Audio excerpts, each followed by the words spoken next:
السلام علیکم جی، کیا حال چال ہیں آپ سب لوگوں کے؟ میں امید کرتی ہوں کہ آپ سب بالکل ٹھیک ہوں گے، خیریت سے ہوں گے۔ Novel Raja Gidh by Bano Qudsia کی یہ قسط نمبر 9 ہے۔ 9 ہے نا؟ ہاں، قسط نمبر 9 ہے۔ مجھے کچھ دنوں سے السر کی پھر بہت تکلیف تھی۔ تھوڑے تھوڑے وقفے کے بعد تیزابی مادہ ڈکار کی شکل میں منہ کو جلا دیتا۔ چونکہ کھانے پینے کے معاملے میں بے قاعدگی میرا معمول تھی، اس لیے میں ڈاکٹر کی ہدایات پر عمل کرنے سے بھی قاصر تھا۔ جس وقت معدے میں جلن اور درد اٹھتا تو اس وقت مجھے فکر ہوتی۔ ایسے میں جلدی سے میں ایک ادھ بسکٹ کھا لیتا۔ ڈاکٹر نے مجھے دودھ پینے کی کڑی ہدایت کر رکھی تھی۔ خشک دودھ کا ایک ڈبہ میرے کمرے میں موجود تھا، لیکن بر وقت اس کا استعمال ممکن ہی نہ تھا۔ بریکٹ لگوائے مجھے 3 دن ہو چکے تھے اور سہیل سے ملے قریباً 2 ہفتے۔ ان دنوں میں راجہ یوگا پر خاص توجہ دے رہا تھا۔ اس طرح یوگا کرنے سے عموماً دنیاوی خیالات سے پیچھا چھوٹ جاتا ہے اور انسان میں سمادھی کی مکمل کیفیت پیدا ہوتی ہے۔ ایسے میں دھیان لگانے والا اپنے خالق کے وصال کا شعور پیدا کر سکتا ہے۔ مجھے خالق سے وصال کا شوق تو اس قدر نہ تھا، لیکن وہ جو مجھ میں سمی کا غلبہ پیدا ہو چکا تھا، اس سے میں ضرور چھٹکارا حاصل کرنا چاہتا تھا۔ وہ ہر وقت میرے ذہن میں ایک پٹی ہوئی دھن کی طرح بجتی رہتی۔ کبھی کبھی مجھے اس کی شکل واضح طور پر دیواروں پر، کھڑکیوں کے شیشے میں، تکیے پر، کتابوں کے صفوں پر نظر آتی۔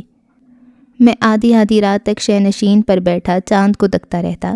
چاند کو تکے جانے میں ایک گم شدہ جنت کے بہت قریب نظر آنے کی راحت ملتی۔ اس رات بھی میں باہر بیٹھا تھا۔ کوٹھے پر ٹھنڈ تھی اور میں نے اپنے ارد گرد 4 خانے کا براؤن کمبل لپیٹ رکھا تھا۔ میرے معدے میں رہ کر ہلکا سا درد اٹھتا، لیکن سارا سما چاندنی میں رنگا ہوا تھا۔ کبھی مجھے لگتا جیسے چاند جھولے کی مانند میرے قریب آ رہا ہے، کبھی لگتا جیسے وہ موسمی چھان بین کا غبارہ ہے جو رفتہ رفتہ مدھم پڑتا جاتا ہے۔ اس وقت میرے کمرے میں بتی جلی، پھر کوٹھے کی طرف کھلنے والے دروازے میں آبدہ نظر آئی۔ اس کے ہاتھ میں سٹین لیس سٹیل کا ٹرے تھا۔ چاند کی روشنی میں اس کی چمک مجھے تلوار جیسی آبدار نظر آئی۔ اندر آؤ نا، باہر سردی لگ جائے گی۔ اس کے لہجے کی عزت نہ کرنا میرے بس کی بات نہ تھی۔ میں چپکے سے اندر چلا گیا۔ آبدہ نے حسب معمول چائے کا ٹرے میرے پلنگ پر رکھا۔ وہ اب اسی طرح اوپر آئی تھی۔ اس کے ساتھ چائے کی ٹرے اور مونگ پھلیوں سے بھرا تھیلا ہوتا۔ کبھی کبھی تو ہم دونوں ایک نشست میں سیر مونگ پھلی کھا جایا کرتے۔ میرے کمرے میں جو دروازہ نچلی منزل کو جانے والی سیڑھیوں پر کھلتا تھا، اس پر روغن نہیں تھا۔ فیروزی رنگ کے پردے سے کوئی 2 فٹ ہٹ کر بائیں طرف ایک ایسی الماری تھی جس کے سامنے تختے نہ تھے۔ اس دیوار سے ملحق دوسری دیوار میں کھڑکی تھی جو نیچے سڑک کی جانب کھلتی تھی۔ اس کھڑکی کے سامنے لوہے کی سلاخیں تھیں اور اگر کبھی میں غور سے اس کو دیکھتا رہتا تو مجھے یوں لگتا جیسے یہ سلاخیں آگے پیچھے ہل رہی ہیں، بڑھ رہی ہیں، گھٹ رہی ہیں۔ تیسری دیوار پر کپڑے ٹانگنے والی کھونٹی اور غسل خانے میں کھلنے والا دروازہ تھا۔ غسل خانے کے دروازے میں یہ خوبی تھی کہ اس میں باہر کی طرف ایک کنڈی تھی، لیکن اندر سے بند کرنے کا کوئی طریقہ نہ تھا۔ جب کبھی مجھے نہانا ہوتا، میں غسل خانے میں دروازے کے پیچھے کرسی رکھ کر نہاتا۔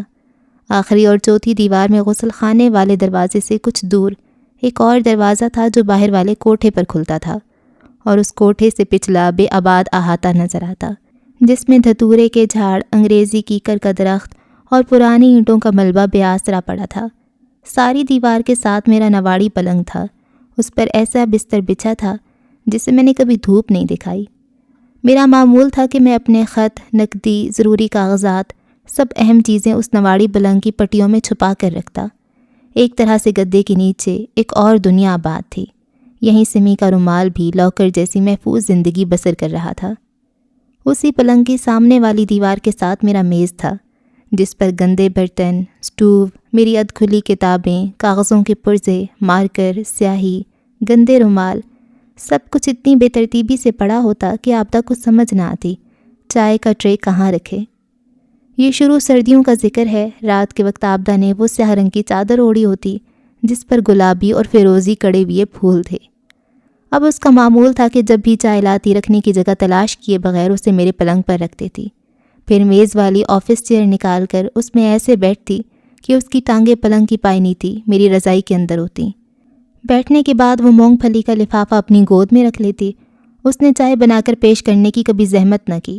یہ مرحلہ ہمیشہ مجھے درپیش ہوتا۔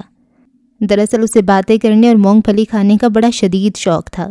اس کے یہ شوق اس قدر بڑے ہوئے تھے کہ کبھی کبھی اسے افسوس ہوتا کہ اس کے منہ میں مونگ پھلی کے دانے ہیں اور وہ بول نہیں سکتی، اور کبھی کبھی وہ رنجیدہ ہو جاتی کہ وہ مسلسل بول رہی ہے اس لیے مونگ پھلی کھا نہیں سکتی۔ اس روز اس نے پھر بینگنی رنگ کا سوٹ پہن رکھا تھا، مجھے اس رنگ سے وحشت ہوتی تھی۔ باہر کیا کر رہے تھے؟ میں نے غسل خانے کا دروازہ کھول کر اندر سنک میں تھوک پھینکا۔ پھر تھوک رہے ہو؟ یہ تھوکنے کی عادت تمہیں کیسے پڑ گئی ہے کجوم؟ میں نے واپس آ کر کمبل اتارا اور الماری میں سے سویٹر اٹھا کر پہننے لگا۔ باہر کیا کر رہے تھے اتنی سردی میں؟ میں چپ رہا۔ اس کو یاد کر رہے ہوگے، مری ہوئی چھپکلی کو؟ یہ ماڈرن لڑکیاں ایسی ہی ہوتی ہیں۔ ہماری عادت تھی کہ جب کبھی باتیں کرتے وہ اپنی پٹڑی پر رواں رہتی، میں اپنی باتیں کیے جاتا۔ اس کا شوہر اس کا محبوب ٹاپک تھا، میں سمی کی گفتگو کیے بغیر نہ رہ سکتا، حالانکہ اس کی بدگوئیوں میں مجھے کوئی دلچسپی نہ تھی اور عابدہ میرا نقطہ نظر سمجھنے سے قاصر تھی۔ میں بتاؤں، خدا قسم میں نے شادی سے ایک نصیحت حاصل کی ہے، کسی کو یاد کرنے سے بڑا وقت ضائع ہوتا ہے، کئی کام پڑے رہ جاتے ہیں۔ یکدم مجھے خیال آیا کہ دوسرے دن ٹھیک 10 بجے ریڈیو اسٹیشن میں میرا فائنل انٹرویو تھا۔ مجھے خطرہ پیدا ہوا کہ کہیں یہی کام پڑا نہ رہ جائے۔ کبھی عابدہ بڑی بے تکلفی سے مجھے تو کہہ کر پکارنے لگتی اور کبھی آپ کر کے ضد کر دیتی۔ کیا تم یادوں سے آزاد ہو گئی ہو عابدہ؟ میں کسے یاد کروں؟ وحید کو؟ دفعہ دور، اس کی یاد میں کھیس ہوا پڑا ہے۔ وحید کون؟ میرا میاں، اور کون؟ کتنی بار میں اس کا نام بتاؤں تمہیں؟ ہاں وحید، تمہارا شوہر۔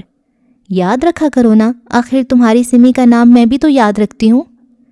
میں چپ چاپ چائے بنانے لگا اور تڑہ تڑ مونگ پھلی کے چھلکے اس کی کرسی تلے اکٹھے ہونے لگے۔ کبھی عشق کیا ہے کسی سے عابدہ؟ میں نے پیالی اسے پکڑاتی ہوئی پوچھا۔ ہمارے جیسے گھروں میں کوئی عشق کرنے دیتا ہے؟ وہاں تو بھائی کی چارپائی پر بیٹھنے نہیں دیتے تھے۔ عشق کرنا تھا میں نے، ابا جی مولوی، اماں کسائن۔ پھر بھی کبھی شبہ ہوا ہو، عقل دنگ رہ گئی ہو کسی کو دیکھ کر؟ مجھے تو شک ہی ہوا تھا کہ عشق ہو گیا ہے، ادھر اماں کو یقین بھی ہو گیا۔ اس کے بعد اماں نے 2 جمعراتیں نہ گزرنے دیں، فٹ نکاح کر دیا میرا وحید کے ساتھ۔ یہ سزا دیتے ہیں ہمارے ماں باپ عشق کی، گاٹا اتار کے رکھ دیا میرا۔ کون تھا وہ؟ ہمارے گھر کے سامنے بیکری کی دکان تھی اس کی، مشین سے ڈبل روٹی کاٹتا، وہ مجھے بڑا پیارا لگتا۔ جی کرتا تھا کاش کسی دن اپنی مشین سے وہ میرے بھی ڈکرے کر دے، سلائس بنا دے میرے۔ بیکری پر اسے ملنے جاتی تھی تم؟ توبہ توبہ، مرنا تھا۔ ہمارے غسل خانے کی کھڑکی کھلتی تھی گلی میں، اس کھڑکی سے وہ نظر آتا تھا۔ اس کو خبر ہوئی تمہارے دیکھنے کی؟ اس کو تو خبر نہیں ہو سکی، لیکن اماں کو پتہ نہیں کیسے معلوم ہو گیا۔ مجھے وہ مارا اور غسل خانے کی کھڑکی میں لگا دی پکی میخیں۔ پھر کیا؟ اس نے مونگ پھلی کے دانوں کو ہتھیلی میں مسل کر پھونک ماری۔ کوئی رکا، کوئی پیام؟ عابدہ نے نفی میں سر ہلایا۔ بابا، شادی ہو گئی میری 2 ہفتے بعد، لیکن بچہ آج تک نہیں ہوا۔ پہلے میرا خیال تھا کہ اس عشق کی کوئی رنگین وارداتیں ہوں گی، پیسٹری جیسی، بیکری والے سے مکھن ملائی چاکلیٹ سے آراستہ ملاقاتیں، برتھ ڈے کیکوں جیسی یاداشتیں، لیکن یہ ٹھنڈے بنفشے جیسا عشق تھا جو نہ زیادہ دیر گرم رہتا ہے نہ خوشبودار۔ کچھ عرصہ بعد وہ بولی، اور وہ کیسی تھی؟ پتلونے پہننے والی؟ میں نے آنکھیں بند کر لیں۔ دراصل میں سمی کا سراپا بیان نہیں کرتا تھا، بس اس کی یاد کو پانی کے چھینٹے مار کر بے ہوشی سے جگاتا تھا۔ اس کا رنگ ایسا تھا عابدہ جیسے صبح چڑھتی ہے، جب وہ بیمار ہو گئی تو اور بھی خوبصورت ہو گئی۔ پھر میں نے دیکھا کہ وہ میک اپ کے بغیر بے رونق تو لگتی ہے، لیکن بد شکل نہیں لگتی۔ وہ ہر وقت ہر موسم میں خوبصورت تھی۔ اس کی گفتگو، تعلیم، تم سمجھو گی نہیں عابدہ، وہ بڑی کلچرڈ تھی، بے حد ریفائنڈ۔ عابدہ کچی ہو کر ادھر ادھر دیکھنے لگی۔ اس کے پاس ایسا کوئی بت نہ تھا جس کی وہ تعریف کر سکتی، اس لیے جب کبھی میں سمی کا ذکر کرتا تو وہ خوب زور و شور سے وحید کے خلاف باتیں کرنے لگتی۔ وحید جیسا شوہر تو رب میری سوکن کو بھی نہ دے، ایسا کنجوس، ایسا زبان دراز، ایسا ہچٹ۔ جب میری شادی ہوئی ہے نا تو اس نے ظاہر کیا کہ وہ پھل کی منڈی میں آڑتیا ہے، بڑے پھل لایا کرتا تھا چڑھاوے کے۔ جب شادی ہوئی تو پتہ چلا پھوڑیا ہے منڈی میں، چلو معمولی پھل فروش ہی ہوتا، پر اس نے تو کبھی پھل کی بہار نہ لگائی گھر پر۔ گن کر مالٹے لاتا تھا اور وہ بھی کبھی ثابت ایک مالٹا ہتھیلی پر نہیں رکھا، ہمیشہ چھیل کر پھانکے دیتا تھا۔ جب ایک بار اس کے منہ سے بس نکل جاتی تو کسی کی کیا مجال کہ اس کے سودے کو کوئی ہاتھ لگا سکے۔ کیڑے والے امرود تک نہیں دیتا تھا، ان کی بھی چاٹ بنا کر بچوں کو بیچ دیتا تھا۔ محلے میں اور اپنی کنجری ماں آ جاتی تو انار کا رس نکال کر دیتا. تمہیں کیا پتا وحید کیا ہے؟ اب ہم اپنی اپنی پٹڑی پر چلتے رہتے، وہ شمالاً جنوباً، میں جنوباً شمالاً. سیمی امریکن ایکٹریس کی طرح تھی آبدہ. جب وہ ہسپتال میں داخل ہوئی تو میں نے کئی خاوند دیکھے ہیں، کیسی فکر ہوتی ہے ان کو بیویوں کی. ادھر بیوی کو حمل ہوا، ادھر وہ ہر رت کی سبزی ترکاری لانے لگے. کوئی کنگلا نہیں ہے، اچھی بھلی کریانے کی دکان ہے. اب اندر والی جیب بھری ہوتی ہے شلوکے کے نوٹوں سے. خدا قسم میری پڑوسن کے 5واں بچہ ہے، اس کے حکم سے پکتا ہے.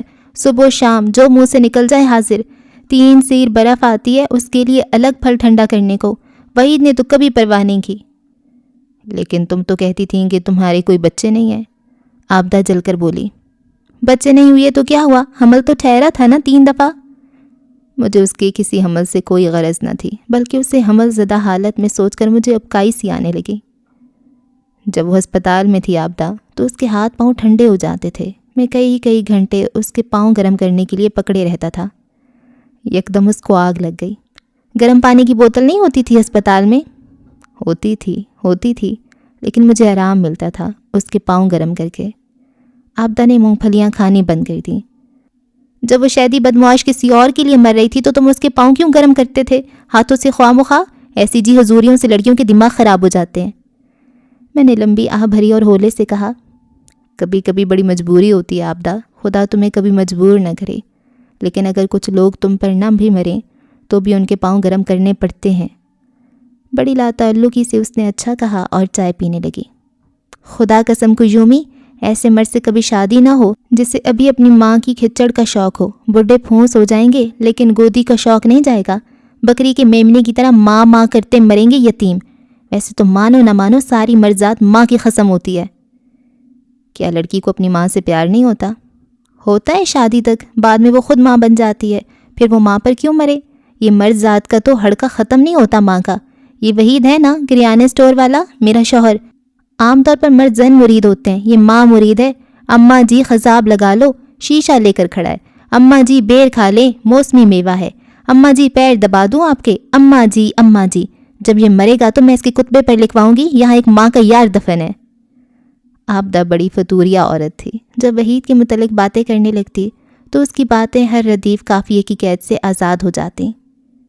کیا پتہ تم پہلے مر جاؤ. اچھا ہے جو میں مر جاؤں پہلے. یہ عاشقی معشوقی جو ماں بیٹے میں چلتی ہے اس سے تو چھٹی ملے. رج رج کے جھپیاں ڈالیں ایک دوسرے کو.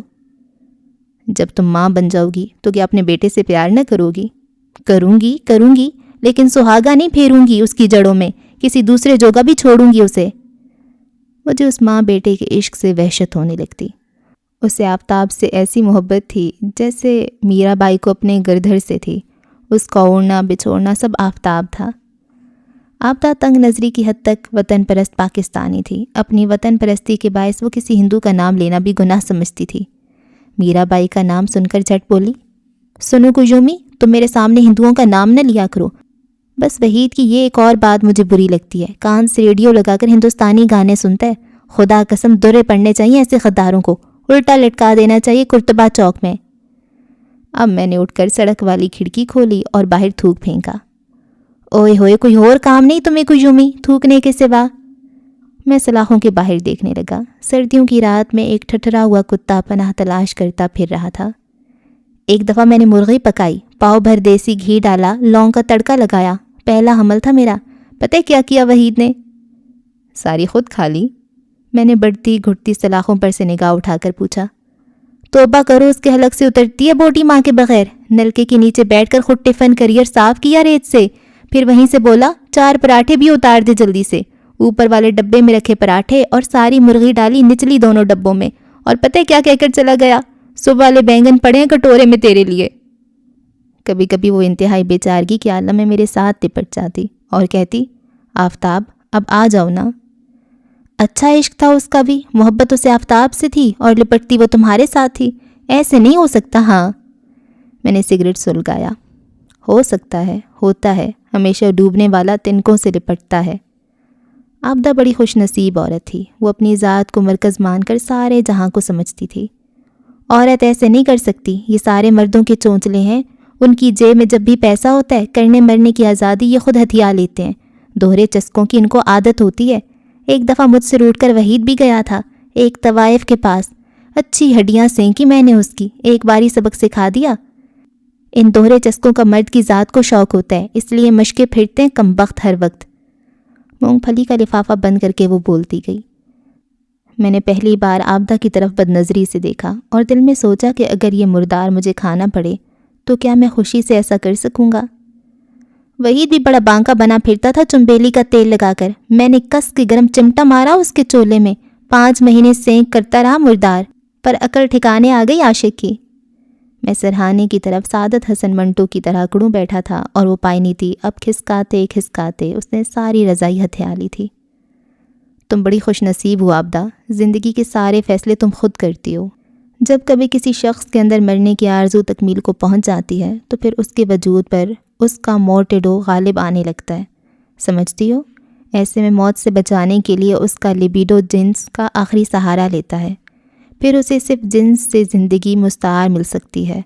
اس کی کریٹو سیلف کے پاس موت سے لڑنے کے لیے اور کوئی ہتھیار نہیں ہوتا۔ تم نے دیکھا نہیں جنگ کے دنوں میں بچے کس قدر زور و شور سے پیدا ہوتے ہیں، موت کے سامنے مرد و عورت کس قدر شدت سے ایک ہو جاتے ہیں۔ سپاہی مرنے سے پہلے زندہ رہنے کے لیے اپنی بقا کی خاطر صرف جنس کا سہارا لیتا ہے۔ اس کی عقل بند کیل لگی کھوپڑی میں ان باتوں کی کوئی جگہ نہ تھی، لیکن میں کہتا گیا۔ یکدم اس نے مونگ پھلی کا تھیلا پلنگ پر پھینک دیا، حیرانی سے مجھے دیکھتی رہی اور بولی، یہ باتیں تمہیں کس نے بتائی ہیں؟ کتابوں نے، وہ پیار سے بولی۔ کوئیوں میں خدا کے لیے ایسی کتابیں نہ پڑھا کرو، یہ تمہیں لادین بنا دیں گی۔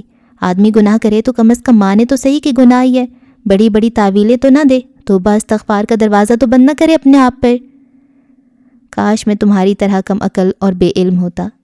تم بھی وحید کی نسل سے ہو، آخر تانے دیے بغیر کہاں رہو گے؟ اس نے دوبارہ مونگ پھلی کا لفافہ کھول لیا۔ وہ بھی ہمیشہ کہتا ہے بچہ نہیں ہوتا تو تمہارا قصور ہے، احمق آدمی۔ تم بھی سمی کی ہم جنس ہو، کسی کی کب مانو گی؟ اچھا چپ۔ ہاں ٹھیک ہے چپ، جب ہم ایک دوسرے کو سمجھتے نہیں تو باتوں سے حاصل۔ میں کب باتیں کرنا چاہتی ہوں، میرا اپنا وقت خراب ہوتا ہے۔ وہ جلدی جلدی مونگ پھلیاں کھانے لگی۔ میری بھی چائے ٹھنڈی ہوتی ہے خواہ مخواہ۔ ہم دونوں اپنی اپنی پٹڑی پر چلے گئے۔ چھلکوں کی تڑا تڑ اور پیرچ پیالی کا شور کمرے میں بھر گیا۔ وہ آسانی سے ٹرے لے کر نیچے جا سکتی تھی، میں اٹھ کر کتابیں پڑھنے میں مصروفیت ظاہر کر سکتا تھا، لیکن ہم دونوں وہیں بیٹھے بیٹھے اپنی اپنی اڑان پر چلے گئے۔ شکر خورے اور شاہین کی اڑان میں جو فرق ہوتا ہے وہی ہم دونوں میں تھا۔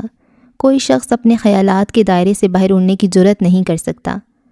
عابدہ بہت خوش باش عورت تھی، لیکن جب کبھی وہ خاموش ہو جاتی تو اس کے ہونٹ آنسوؤں سے بہت قریب ہو جاتے۔ گو اس وقت وہ جلدی جلدی مونگ پھلیاں کھانے میں مشغول تھی، لیکن اس کے کندھے، آنکھیں، ہونٹ سب اس بات کی غمازی کر رہے تھے کہ وہ بہت جلد رو دے گی۔ خاموشی کے لمحوں میں عابدہ بے معنی حد تک کمزور، معصوم اور قابل ترس نظر آنے لگتی۔ شادی کی وجہ سے جو وہ بڑی بڑی نظر آتی تھی، ان لمحات میں اس کے اضافی سال جھڑ جاتے اور وہ مجھے اپنے سے چھوٹی لگنے لگتی۔ اس کی شکل سے ڈر کر میں نے کہا، بات صرف اتنی ہے عابدہ کہ محبت اور جنس دو علیحدہ چیزیں ہیں۔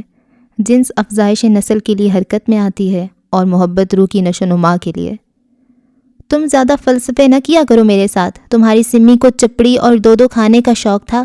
یہ امیر زادیوں کے چونچلے ہیں، روٹیاں ان کے خانسامے پکائیں، بچے ان کی آیا پالیں اور یہ محبت تلاش کرتی پھریں ہر جگہ، دوسروں کے گھر برباد کریں مفت میں۔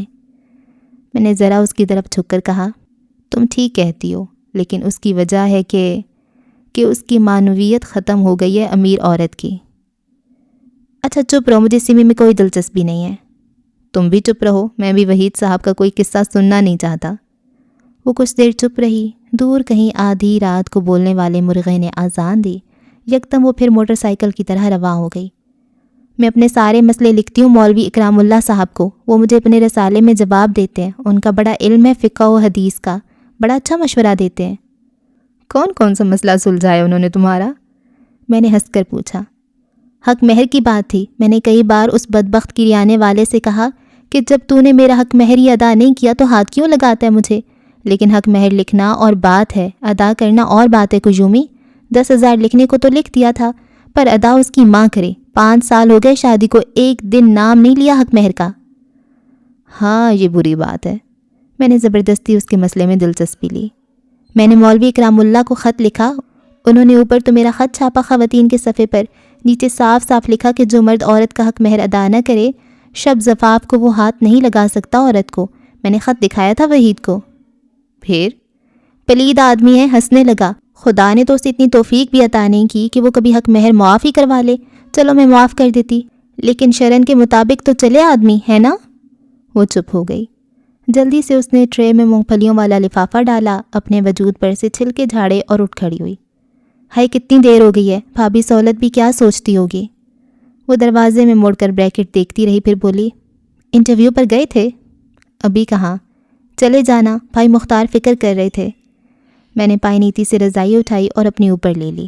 اس وقت تک مجھے انٹرویو سے کوئی دلچسپی نہ تھی۔ ریڈیو اسٹیشن پر انٹرویو دینے کے بعد میں سیدھا یونیورسٹی پروفیسر سہیل کے پاس چلا گیا۔ جس وقت وہ اپنی کلاس سے فارغ ہو کر باہر نکلا تو کچھ دیر کے لیے ہم کیفیٹیریا میں بیٹھے رہے۔ یہاں ہماری باتیں بالکل زمینی تھیں۔ تمہیں کیسے پتہ چلا کہ میں یونیورسٹی میں ہوں؟ اپنے کالج سے معلوم کر لیا تھا سر۔ میں نے تو ملنے سے منع کیا تھا، پروفیسر نے کہا۔ میں آپ کو اپنے انٹرویو کے متعلق بتانا چاہتا تھا۔ کیسا رہا انٹرویو؟ ٹھیک ٹھاک۔ کون کون تھا بورڈ پر؟ آر ڈی لاہور تھا، ڈی جی صاحب تھے اور 2 مقامی دانشور۔ میں نے جواب دیا۔ کیا کچھ پوچھا تھا؟ وہی رسمی سوال کہ میں کیوں ریڈیو کی نوکری کرنا چاہتا ہوں۔ اگر میں نوکر ہو گیا تو ریڈیو پاکستان کو میری ذات سے کیا فائدہ پہنچے گا؟ مجھے شاعری سے، موسیقی سے کس قدر مس ہے، وغیرہ وغیرہ۔ پھر خاطر خواہ جواب دیے، شاید۔ کتنے اور امیدوار تھے؟ 16 لڑکے 7 لڑکیاں۔ نوکری مل گئی تو کر لوگے؟ اس نے میرے کندھے پر ہاتھ رکھ کر پوچھا۔ پتہ نہیں سر، میں گہری انزائٹی کا شکار ہوں آج کل۔ میں اس مسلسل فکر کا اصل نیوکلیس دریافت کرنا چاہتا ہوں، لیکن مجھے کچھ پتہ نہیں چلتا کہ آخر یہ چکر کیا ہے۔ مجھے کس چیز کی تلاش ہے؟ میرا کیا کھو گیا ہے؟ میں آخر چاہتا کیا ہوں؟ ایسی دبدھا میں آخر میں نوکری کیسے کر سکتا ہوں؟ اس نے میرے کندھے پر ہاتھ رکھا اور ہم دونوں نہر کے ساتھ ساتھ چلتے دور نکل گئے۔ پاپولر کے درختوں کے سائے نہر کے ساکن گدلے پانیوں میں پڑ رہے تھے۔ بڑی خاموشی تھی۔ کبھی کبھار کوئی کار ادھر سے گزر جاتی تو اچانک متمدن دنیا کا خیال آتا۔ مجھے سہیل کی صحبت میں وہی آرام ملا جیسے رومن کتھولک لوگوں کو فادر کے حضور اعتراف گناہ کے بعد حاصل ہوتا ہے۔ میں اس کے سامنے جو بات بھی کرتا اس کے لیے اس کی جھولی میں وسعت ہوتی۔ میں نے ایک ایک کر کے سمی کی کتاب کے تمام صفحے اس کے سامنے پڑھ ڈالے۔ یوگا کرتے ہو باقاعدگی سے؟ کرتا تھا لیکن آج کل بند ہے۔ کیوں؟ پتہ نہیں کیوں، لیکن بند ہے سر۔ ہم دونوں نہر کے کنارے پاپولر کے سوکھے پتوں پر بیٹھ گئے۔ گدلے پانیوں پر دوپہر کی سورج کی کرنیں پڑ رہی تھیں اور شہر کا شور ہم سے کچھ دور خود ہی ساکت ہو گیا تھا۔ راجہ یوگا کرتے رہتے تو خیالات سے پیچھا چھوٹ جاتا، جیسے بتی بجھ جاتی ہے ایسے انسان نادی میں داخل ہو جاتا ہے۔ کیا تھا، کرتا رہا ہوں، پر اب راحت نہیں ملتی۔ کئی قسم کے یوگا ہیں، کرم یوگا، تنترا یوگا، کنڈالنی یوگا، ہاتھا یوگا۔ چاہو تو یوگا بدل لو، لیکن یوگا کرتے رہو۔ میں خاموشی سے پانیوں کو دیکھتا رہا۔ میں خود یہ نہیں جانتا تھا کہ مجھے کیا چاہیے۔ کرم یوگا تمام تر تیاگ ہے۔ اس میں اپنے کسی فعل کا مثبت یا منفی اثر طبیعت پر نہیں پڑتا۔ شاید اس سٹیج پر تمہارے لیے یہ تسلی بخش نہ ہو۔ میں نے لہجہ بھر کو اس کی شکل دیکھی اور پھر چہرہ جھکا لیا۔ میرے لیے اس کی تمام باتیں قریب قریب مجہول تھیں۔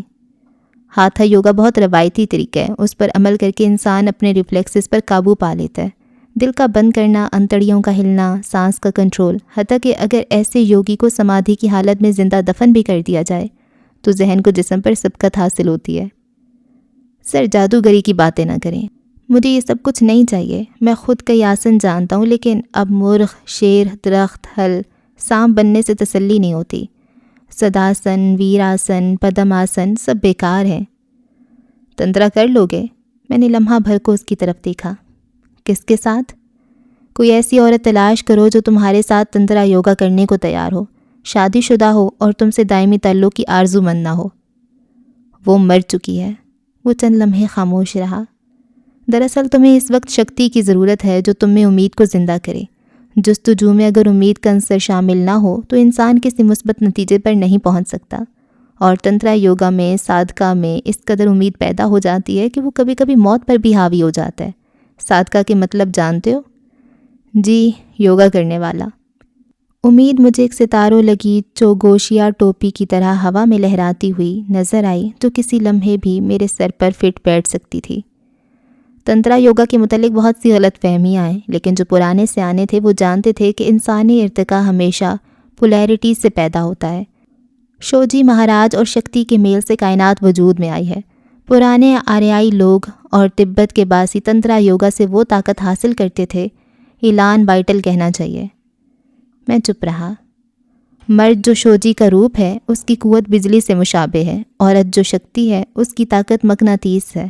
اگر مرد جسمانی سنجوگ کے وقت اپنے اوپر مکمل کنٹرول رکھے تو وہ عورت کی شکتی کو اپنے اندر جذب کر سکتا ہے، جیسے پانی اونچی سطح سے نیچے کی سطح کی طرف اس وقت تک بہتا رہتا ہے جب تک دونوں پانیوں کی سطح برابر نہ ہو جائے۔ مرد اور عورت کے جسمانی سنجوگ کا بھی یہی حال ہے۔ قوت دونوں میں سے اس وقت تک ریلیز ہوتی ہے جب تک دونوں کی سطح برابر نہ ہو جائے۔ عورت کے ساتھ کسی قسم کے سنجوگ کی آرزو نہ تھی۔ میں اب سمجھنے لگا تھا کہ عورت کا وجود سوائے الجھاؤ کے اور کوئی عطیہ نہیں دے سکتا۔ دو طرح سے آدمی کی روح آزاد ہو سکتی ہے، وہ مکمل طور پر تیاگ کرے یا مکمل طور پر اپنی حیثیات میں ڈوب کر آزادی حاصل کرے۔ رنگ، خوشبو، ذائقہ، لمس، آواز سب تمہاری آزادی کا باعث ہو سکتے ہیں، اس لیے تنترا یوگا میں ان کا استعمال ہے۔ کاسنی رنگ سے عورت کی جنسی حسیات بیدار ہوتی ہیں، سرخ رنگ سے مرد کی حسیات کو ابھارا جا سکتا ہے۔ گوشت، مچھلی، شراب، کچا اناج جسمانی قوت بڑھانے کے لیے ہیں۔ خوشبو میں کستوری سے بڑھ کر کوئی خوشبو دیوانہ کرنے والی نہیں۔ یہ سب کچھ آزما کر دیکھو۔ اس کے بعد وہ دیر تک مجھے تنترا کی خوبیاں بیان کرتا رہا اور میں بار بار اعادہ کرتا رہا کہ یہ یوگا شرابی بدمعاش زانی کے لیے نہیں بلکہ صرف اس دھرماتما کے لیے کامیاب ہو سکتا ہے جو اپنی گھٹی ہوئی شکتی کو بحال کرنا چاہتا ہو۔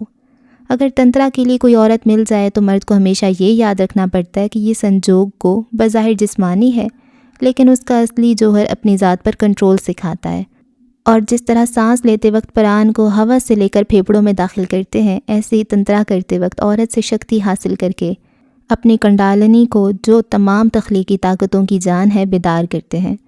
ہم بڑی رات گئے تک نہر کنارے بیٹھے کنڈالنی کی باتیں کرتے رہے۔ ڈاکٹر سہیل بھی عجیب آدمی تھا، بیک وقت توہریہ، کمیونسٹ، اللہ رسول کا ماننے والا، پختہ یقین اور غیر یقینی کا خوبصورت امتزاج۔ سارا وقت ہم باتیں کرتے رہے، لیکن ایک بار پھر اس نے سمی کا نام منہ سے نہ لیا۔ جس وقت میں گھر پہنچا وہ پہلے سے میرے کمرے میں موجود تھی۔ اس نے بال دھو رکھے تھے اور پانی کی ننھی بوندیں اس کی کالی شال پر چپک رہی تھیں۔ یہ وقت ہے گھر آنے کا؟ میں نے ہنس کر کہا، یہ وقت ہے سر دھونے کا، اور وہ بھی سردیوں میں۔ وہ ایک ہی جملے سے سیدھی ہو گئی۔ کہاں رہے ہو سارا دن؟ پہلے ریڈیو اسٹیشن گیا تھا، وہاں سے پروفیسر سہیل کے پاس چلا گیا۔ یہ مرجانہ سہیل کون ہے اب؟ ہے ایک پڑھا لکھا آدمی، بے حد، پاکستان میں اس جیسا دوسرا کوئی نہیں۔ پڑھا لکھا یہ نیرا کہ آدمی بھی ہے۔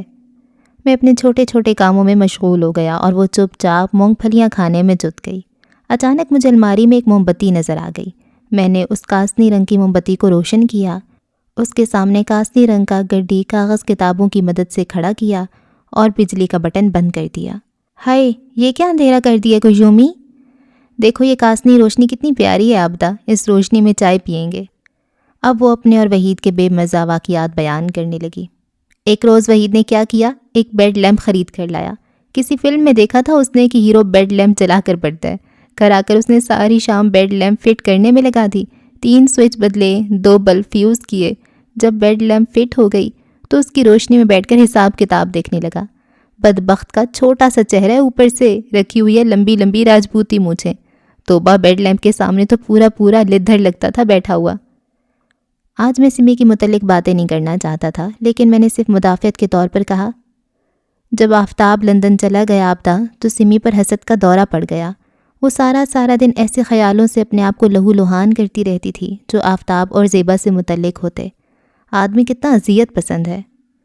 جب آفتاب نے شادی ہی کر لی تھی تو پھر سمی کو تم سے شادی کر لینی چاہیے تھی۔ میں خلاف ہوں ایسی باتوں کے۔ وہ شادی نہیں، محبت کی آرزومند تھی۔ ہے، شادی کا محبت سے کیا تعلق؟ کسی نکاح نامے پر کبھی تم نے دیکھا ہے محبت کا خانہ؟ معجل اور غیر معجل کا تو ہوا نا خانہ۔ اگر کبھی میں شادی کے لائسنس بناتا تو 3 قسم کے نکاح نامے ہوتے۔ سفید نکاح نامے ان لوگوں کے لیے جو دن رات ایک دوسرے کے قرب کی آرزو رکھتے ہیں۔ گلابی کارڈ دنیاوی وجوہات والوں کے لیے، مثلاً تنہائی سے بچنے کے لیے، ماں باپ کی ناک بچانے کے لیے، وغیرہ وغیرہ۔ اور سبز کارڈ صرف ان کو دیا جاتا جو افزائش نسل کے لیے لائسنس چاہتے ہیں۔ صرف سبز کارڈ مستقل ہوتا، باقی سب کارڈ سال 2 سال کے بعد رینیو کرانے پڑتے۔ لائسنس سب سفید رنگ کا بنواتے اور بچے سب کے ہو جاتے، پھر فٹے منہ ایسی سوچ پر؟ وہ کھلکھلا کر ہنستی۔ میں شرمندہ سا ہو گیا۔ کاسنی گڈی کاغذ موم بتی کی طرف جھک کر ہلکا سے جھلس گیا تھا، لیکن کمرے کی روشنی اس وقت بڑی دل فریب تھی۔ میرا دماغ خود بخود سہیل کی باتوں سے گونجنے لگا۔ بھائی صاحب، محبت نہیں ملتی کہیں بھی، چاہے سفید کارڈ بنواؤ چاہے گلابی، دنیا میں تو گزارا ہی کرنا پڑتا ہے، اور گزارے کے لیے شادی اچھی ہے۔ اس نے مجھے مشورہ دیا۔ میں نے چائے کی پیالی اس کے ہاتھ سے لی اور قریباً اپنے آپ سے بولا، تمہیں کیا پتہ عابدہ، شکر کرو شکر، تم سوچتی نہیں ہو، وجوہات تلاش نہیں کرتی ہو، معنی کی جستجو نہیں کرتی، ورنہ تمہیں بھی سورج کے ارد گرد کئی غلاف نظر آنے تھے۔ اب کیا سوچ رہے ہو، موم بتی بجھا دوں، کہیں آگ نہ لگ جائے؟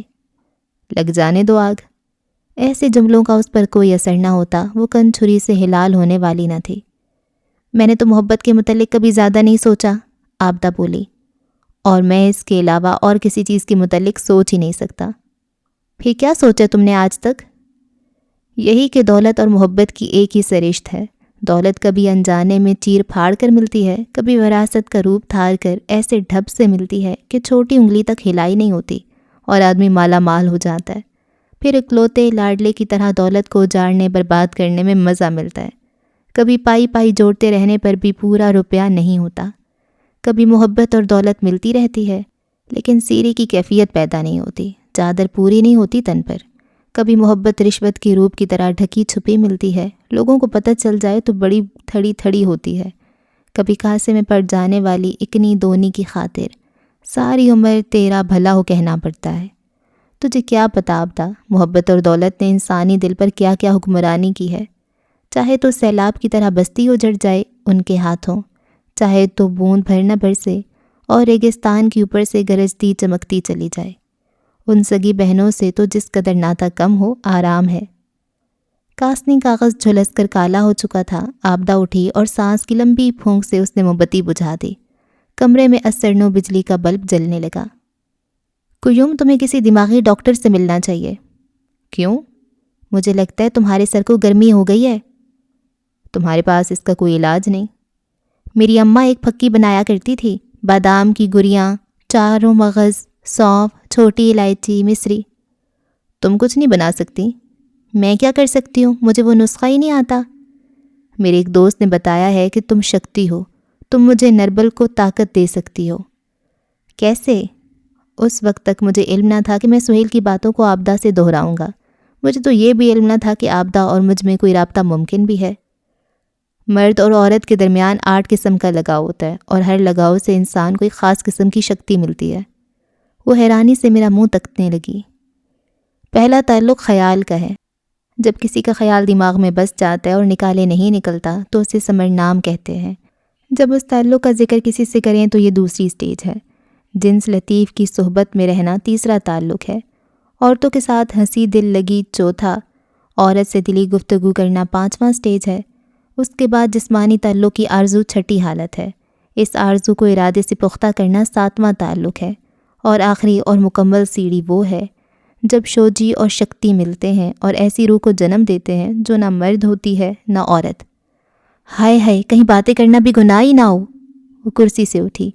چھل کے مونگ پھلی کا لفافہ ایک چھناکے سے فرش پر گرا۔ میں نے ہاتھ بڑھا کر اس کی چادر پکڑی اور بولا، بیٹھ جاؤ۔ آرام سے مرد اور عورت جب سچے دل سے پریم بھکتی کرتے ہیں تو پھر وہ گناہ نہیں کرتے، بلکہ اپنی کنڈالنی کو آزاد کرتے ہیں۔ وہ بدبخت کیا چیز ہے؟ عابدہ چپ چاپ بیٹھ گئی۔ انسان کے جسم کا ایک حصہ نظر آتا ہے اور دوسرا حصہ نگاہوں سے اوجھل ہے۔ ہمارے غدودی نظام کے ساتھ ساتھ طاقت کا ایک اور وجود بھی چلتا ہے۔ یہ وہ سرچشمہ طاقت ہے جو آدمی کی کریٹو انرجی کہلاتا ہے۔ یہ ساری باتیں تم کتابوں سے سیکھتے ہو؟ کچھ کتابوں سے، کچھ تبادلہ خیالات سے۔ بند کر دو ان دونوں کو۔ کیوں؟ لادین ہو جاؤ گے، دیوانے ہو جاؤ گے سچی۔ وہ میرے سامنے لب سکیڑ کر بیٹھی تھی، ایسے لگتا تھا جیسے وہ بھی رونے لگے گی۔ ہم دونوں تھوڑی دیر خاموش رہے، پھر وہ بولی، یہ کنڈالنی چنڈالنی کون ہے؟ واقعی یہ کنڈالنی ہی چنڈالنی ہے، یہ وہ سانپ ہے جو ہمارے مقعد اور عضو تناسل کے درمیان استراحت کرتا ہے۔ ہائے میں مری۔ یہی کنڈالنی کی قوت آہستہ آہستہ اوپر کو سر اٹھانے لگتی ہے، پھر ایک چکر تک پہنچتی ہے، پھر آہستہ آہستہ اوپر اٹھتی جاتی ہے، حتیٰ کہ ہمارے سر تک پھن اٹھا کر جا پہنچتی ہے۔ اس کنڈالنی کے سفر میں انسان کی بقا یا فنا ہے، وہ کس سطح تک پہنچتا ہے اور کیوں پہنچتا ہے، یہ سب ارتقاء کنڈالنی کی وجہ سے ہے۔ یہ چکر کیا ہے؟ تمہیں آج کیا ہو گیا ہے؟ وہ محجوب سی ہو کر میرے پاس بیٹھ گئی۔ پہلا چکر مقعد اور آلات تناسل کے درمیان ہے، اسے مولا دھارا کہتے ہیں۔ اس کی 4 سرخ پتیاں ہیں، اس کے درمیان میں ایک زرد مربع زمین کی علامت ہے۔ اس مربع کے اندر ایک تکون ہے جس میں تمام سائیکی انرجی بند ہے، جسے کنڈالنی کہتے ہیں۔ اس کنڈالنی نے سانپ کی مانند ریڑھ کی بنیاد پر چکر بنا رکھا ہے اور اس کنول جیسے چکر میں چمکتی ہے، بتیوں کی طرح روشن ہے۔ جو شخص اس جگہ پر دھیان لگاتا ہے وہ آرزو، حسد، غصہ پر قابو پا سکتا ہے۔ تجھے تو کچھ ہو گیا ہے قیومی، خدا قسم۔ اور کچھ نہیں تو بات ہی سن لو آبدہ، میں نے اپنی گفتگو جاری رکھی۔ دراصل مجھے سہیل نے اس قدر پمپ کر دیا تھا کہ میں یہ ساری گیس کسی اور زیرو پر نکالنا چاہتا تھا، حالانکہ مجھے معلوم تھا آبدہ میری باتیں سننے کی عادی نہیں، اگر وہ سن بھی لے تو ان کا ادراک اس سے ممکن نہیں، پھر بھی بولتا گیا۔ سوادھستھانہ دوسرا چکر ہے، اس کی 6 سرخ پنکھڑیاں ہیں، درمیان میں ایک سفید ہلال ہے اور پانی کے عنصر کی علامت ہے۔ یہ آلات تناسل کی جڑ میں ہوتا ہے۔ اگر یہاں دھیان لگایا جائے تو انسان ایسٹرل ورلڈز میں بسنے والوں سے رابطہ قائم کر سکتا ہے۔ اب وہ آبدہ مکمل طور پر مجھ سے علیحدہ ہو چکی تھی۔ آج تو میں ہسپتال گئی تھی، ڈاکٹرنی کہنے لگی تم میں کوئی نقص نہیں، تم اپنے میاں کو لاؤ۔ بتاؤ کجم، وحید مانے گا اس بات پر؟ ہمیشہ کی طرح ہم دونوں الگ الگ پٹڑی پر چلنے لگے۔ ناف کے پیچھے ایک سرخ نارنجی تکونی ہے، صاحب نظر لوگوں کو اس مقام کا رنگ گھنیرے بادلوں جیسا نظر آتا ہے۔ اس کے وسط میں نارنجی سرخ رنگ کا تکون ہے جس کے تینوں طرف سواستکا کا نشان ہے۔ یہ جگہ آگ کے عنصر سے مطابقت رکھتی ہے۔ اس جگہ کو منی پورا کہتے ہیں اور اس سولر پلیکسس پر توجہ رکھنے سے انسان پر دوسرے لوگوں کی شعوری اور غیر شعوری گتھیاں آپ ہی آپ کھلتی جاتی ہیں۔ اسی مقام پر دھیان لگانے والے جلدی آگ پر چلنے کی شکتی رکھتے ہیں۔ تم میری بات کیوں نہیں سنتے؟ تم بھی تو میری بات سنو نا، میں نے ضد سے کہا۔ تم کو تو کچھ کر دیا اس چنڈالنی سمی نے۔ تم کو بھی کچھ ہو چکا ہے، لیکن میں نہیں جانتا کرنے والا کون ہے۔ سنو کجومی، سنو آبدہ، میں جستجو کی بات کر رہا ہوں، اپنی جستجو، اپنی روح کی جستجو، اپنی بقا۔ انسان کو تلاش ہے اپنے خدا کی۔ بقا تو صرف بچے میں ہے کجومی، جن کے بچے نہیں وہ مر جاتے ہیں، جن کے بچے ہو جاتے ہیں وہ زنجیر میں پروئے جاتے ہیں، ان کا نام رہتا ہے، نسل رہتی ہے۔ تم صرف جسم کی بقا کی سوچتی ہو۔ جسم نہ ہوا تو روح کس مکان میں رہے گی؟ ہمارا تو بوٹا ہی نہ لگا۔ لاکھ دفعہ کہا میں نے وحید سے کہ تم علاج کروا لو، پر مانے بھی وہ خبیث۔ سنو آبدہ، جب کنڈالنی چوتھے چکر میں پہنچتی ہے تو اسے اناہاتا کہتے ہیں۔ یہ دل کا کنول ہے، اس کا رنگ گہرا سرخ ہے، اس میں عارفانہ 12 رستے ہیں۔ اس کنول کے وسط میں 2 تکون ہیں، اس میں ہماری ذات چراغ کے شعلے کی طرح رہتی ہے۔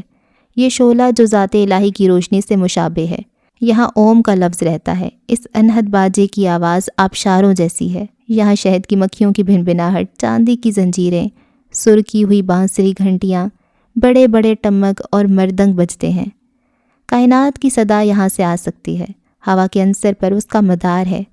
اگر آدمی یہاں دھیان لگائے تو اس میں کئی روپ دھارنے کی شکتی پیدا ہو جاتی ہے اور وہ کائناتی محبت پانے والا بن جاتا ہے۔ اسی راستے پر وہ نروان بھی حاصل کر سکتا ہے۔ اور میں تم کو کیا بتا رہی ہوں، ڈاکٹرنی کہہ رہی تھی 2-3 معمولی سے ٹیسٹ ہوئے، کوئی تکلیف بھی نہیں ہوگی، لیکن وحید کو رضامند کون کرے گا؟ میں بھابھی سہولت سے کہوں؟ بتاؤ نا۔ مجھے وحید اور وحید سے جنم لینے والی اولاد میں کوئی دلچسپی نہ تھی۔ ریڑھ کی ہڈی کے راستے ہم 5ویں چکر پر پہنچتے ہیں، اسے وشودھا کہتے ہیں۔ یہ طاہر طیب پاک مقام ہے، یہاں سے ازلی علم حاصل ہوتا ہے۔ یہ گلے میں جہاں ریڑھ کی ہڈی دماغ سے ملتی ہے واقعہ ہے۔ اس چکر کی روشنی پورے چاند جیسی بھی ہے۔ جو بھی تھائرائیڈ گلینڈز پر توجہ دے وہ جوگیوں میں شہزادہ بن کر رہے گا اور عقل و دانش میں مقدس علم کا پاسبان ہوگا۔ اگر بالفرض وحید ہی نہ مانے تو یہ بتاؤ مجھے طلاق لے لینا چاہیے نا، اس کی وجہ سے میں بچے کے بغیر کیوں رہوں؟ عین دونوں ابروؤں کے وسط میں جہاں کائناتی مشاہدے کے لیے تیسری آنکھ ہے، یہاں چھٹا چکر ہے۔ سردیوں کی چاند جیسی روشنی سے منور یہاں دو بڑے بڑے پنکھ ہیں جو سچائی کا مظہر ہیں۔ یہاں پر دھیان کرنے والے کو اس کے سچے گرو کی آواز آنے لگتی ہے۔ جب پران جسم چھوڑتے ہیں تو اس جگہ دھیان لگانے والے کی روح پچھلے تمام جنم کے کرموں سے آزاد ہو کر خالق سے جا ملتی ہے۔ یہ وہی جگہ ہے جہاں پیٹیوٹری گلینڈ ہے۔ تم کو سوائے اپنے کسی کی پرواہ ہے کجومی؟ نہیں۔ تم کیا سمجھتے ہو میں یہ تمہاری بکواس سن رہی ہوں؟ نہیں۔ پھر نعوذ باللہ کیوں ایسی بکواس کر رہے ہو؟ شاید کہیں سکون ہو، تلاش سے، جستجو سے، شاید کہیں ان سوالوں کا جواب ملے جو میرے دل میں رات کے وقت آتش بازی کی طرح چھوٹتے ہیں۔ آیت الکرسی پڑھ کر سویا کرو ہر رات۔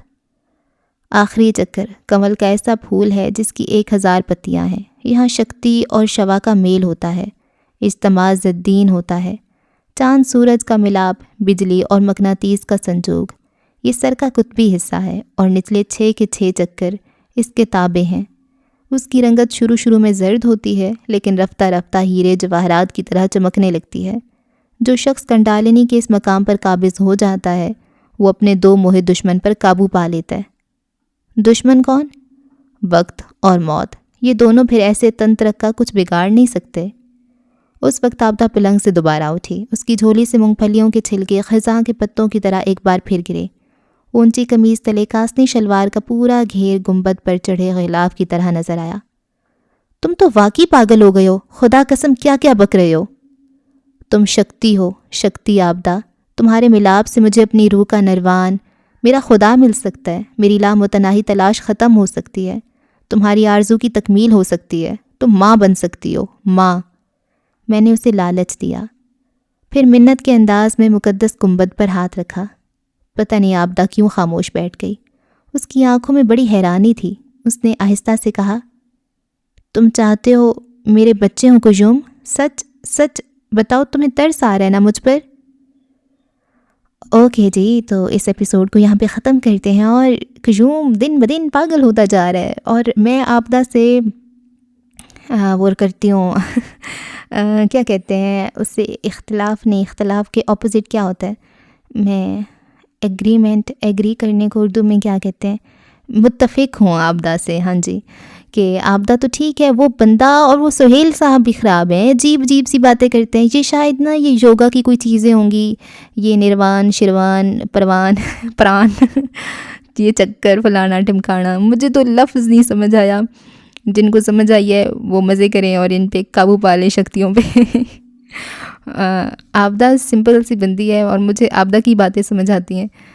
اور ہاں تو یہ عجیب سی باتیں کرتا ہے۔ ابھی آپ اسے کیا ایک گندا لالچ دے رہا ہے؟ مجھے پہلے ہی پتہ تھا اس بندے کی نیت خراب ہے، میں ڈر رہی تھی اب آبدہ بھی اس کی باتوں میں نہ آ جائے۔ اور آبدہ نکمی اس کے کمرے میں بیٹھ میں مونگ پھلیاں کیوں کھاتی رہتی ہے؟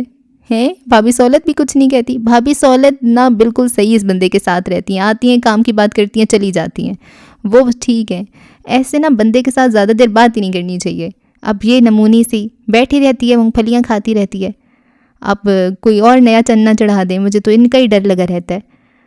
خیر کیا نام تھا اس کجوم کا؟ ہاں کجومی، واہ اچھا، تو جو کجوم ہے اس پہ اگر ہم اس کی لائف دیکھیں تو اس پہ بھی ترس آتا ہے۔ اس کا کوئی دوست ہی نہیں ہے، اس کا کوئی ہے ہی نہیں جس سے وہ بات کر سکے۔ وہ خط بھی آفتاب کو لکھتا ہے جو اس کا دوست ہی نہیں ہے، اور پھر وہ خط پھاڑ دیتا تھا۔ تو بس ایویں ہی صحیح ہے، کوئی سوشل بالکل نہیں ہے اور ایک فلسفی ٹائپ کا کوئی بندہ ہے۔